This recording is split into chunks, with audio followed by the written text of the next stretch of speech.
بسم الله الرحمن الرحيم الحمد لله رب العالمين اللهم صل على سيدنا محمد وعلى آله وصحبه وسلم أجمعين دمان وما سنتين بعدين الصحافة وأنا كجمع هذا علني إن جهد جات كوب بحنيسان إن أرض قرن كالصومالية قرب استكتان مر ولا بيجوجان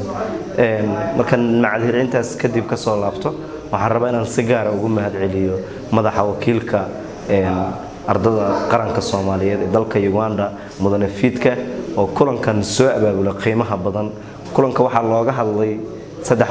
qodobka koowaad wuxuu ahaa inay isbartaan gudoomiyaasha ardada Soomaaliyeed iyo dalada ardada qaranka Soomaaliyeed sidoo kale inuu noqdo kulan looga hadlayo qodobkiisa labaad ahaa wada shaqeynta sida u yeelan lahayd gudoomiyaasha ardada Soomaaliyeed ee dalka Uganda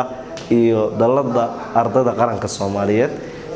sidoo kale wuxuu ahay arrimaha tirakoobka oo qodobkii saddexaad ugu muhiimsanay oo laga hadlayay ay ahayd maadaama la rabo in ardada qaranka Soomaaliyeed meel waliba ay joogaan inay maaragta la sameeyo programka one man one vote runtii aad aan ugu faraxsanahay wuxuu ku soo dhamaaday si sharaf leh oo qiimo badan oo guul ah gudoomiyaashu intii ay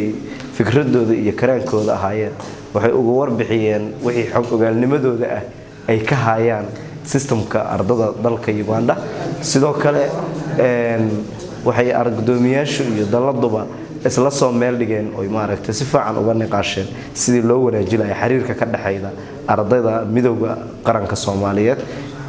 iyo sidoo kale ardada wax ku barata dalka Uganda aad aan ugu faraxsanahay inuu xiriirkan noqdo mid joogto ah bilow oo san noqon waxaan rajaynaynaa insha Allah taala dhammaan ardada Soomaaliyeed meel waliba ay joogaan ama gudaha ku sugnaadaan ama dunida dacaladeeda ha ku sugnaadaan waxaan idin rajaynaynaa in dalka Soomaaliya aad noqotaan furihii u bedeli lahay wanaaga furihii dawladnimada horsooga iyo barwaaqo sooranka waxaan idin rajaynaynaa inaad noqotaan meel waliba u bixi dalka ee wax ka bedeli lahay dhibaatada Soomaaliya saakay ku sugantahay